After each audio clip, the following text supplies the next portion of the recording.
Welcome or welcome back to my channel, Miss Personal Finance, where we discuss everything about finances. I have different series on my page, including an animated series for teens and young adults.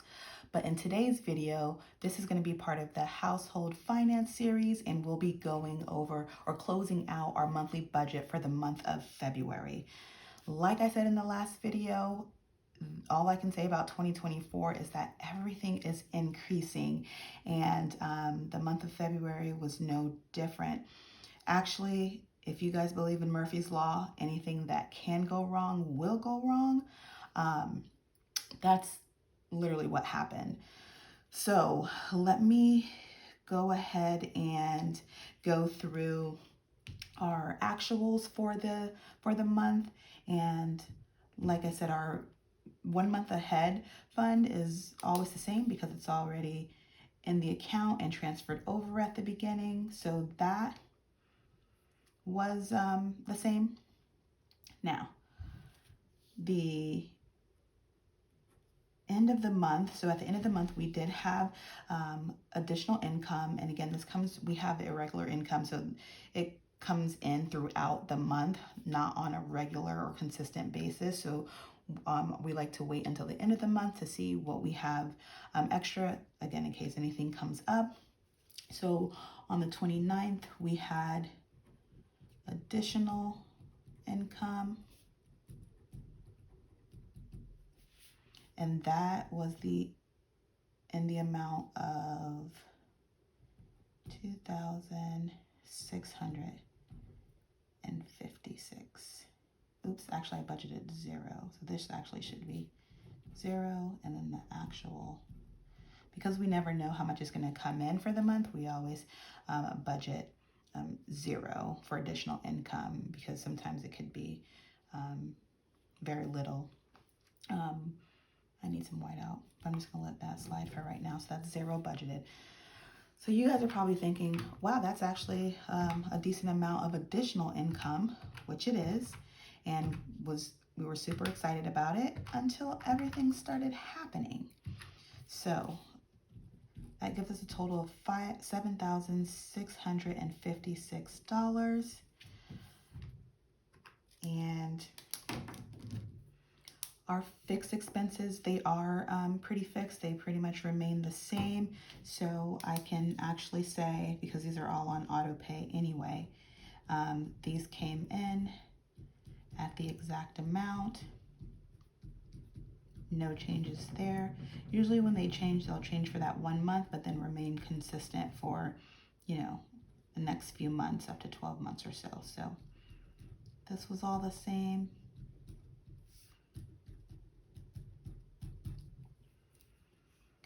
Now, one thing is our student loans are still in forbearance, or administrative forbearance. I think the servicers are trying to still work out, the payments and everything.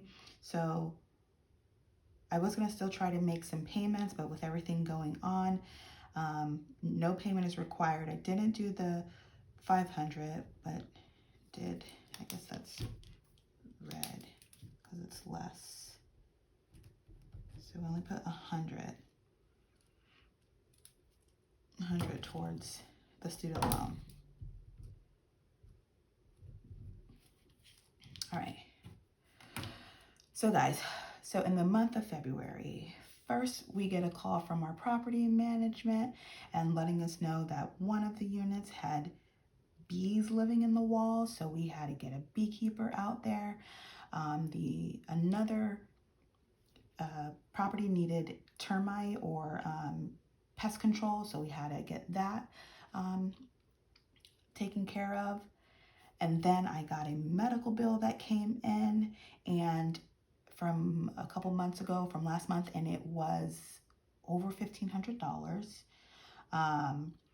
The next thing is in our home. So if you pay your mortgage and you get your taxes and your homeowner's insurance escrowed, every year they do an escrow analysis and let you know if you come up short and you owe, or if there is an overage and they owe you a refund. Well, our property taxes and insurance went up, so we had a shortage of about $800. And then our flood insurance went up, and I'm not joking, guys, over 3 times as much as it was last year.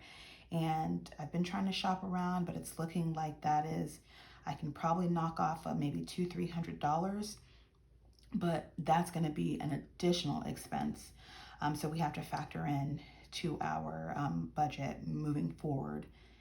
And then my phone literally stopped working, so I had to decide on whether I wanted to get a brand new phone or get a temporary fix.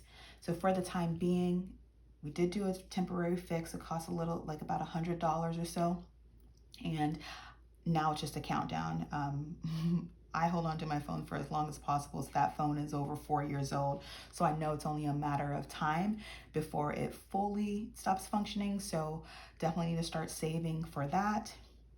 And then lastly, last week of the month, my husband got into a car accident.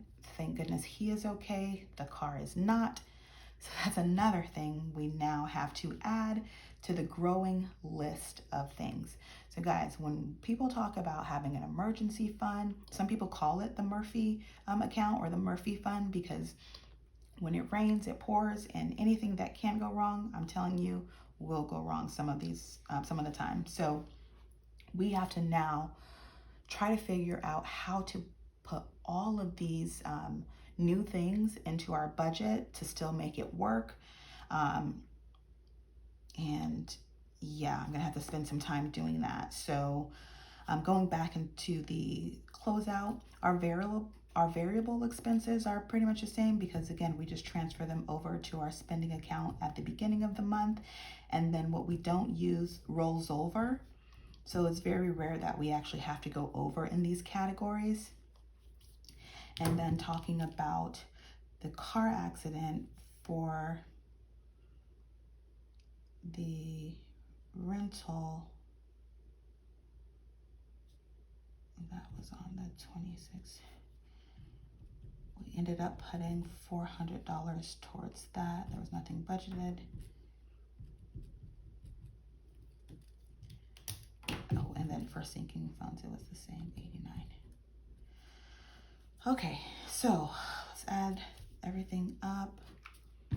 So for our variable expenses, we had 89 plus 400 plus 240 plus 120 plus 240 plus 400. Yeah, that was totally unexpected.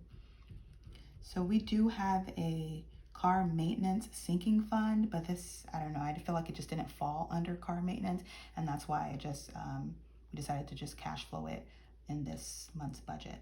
So if you add everything up, we have our fixed expenses at $34.11, debt payment at $100, and variable expenses at $14.89. And that's the $5,000.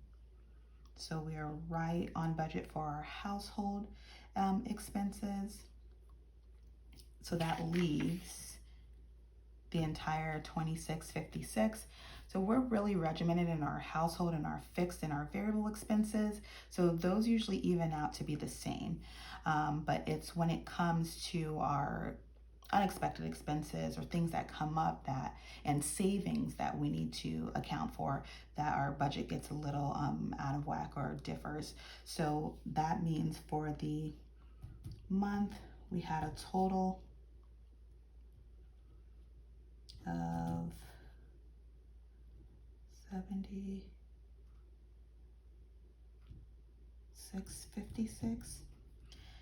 All right, guys, so that means we have a remaining amount that is in our account to be budgeted of $2,656.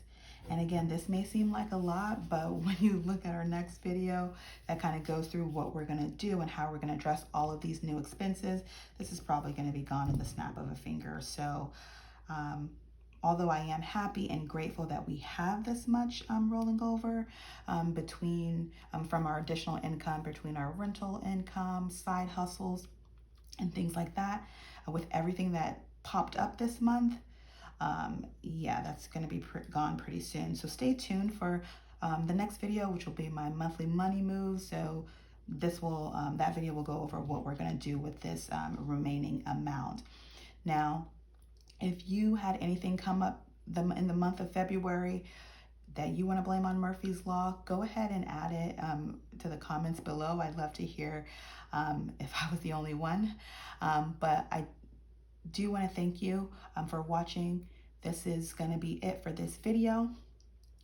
If you'd like to follow along on our journey, don't forget to like, comment, and subscribe. And remember, whatever you put your focus to, you are bound to see progress.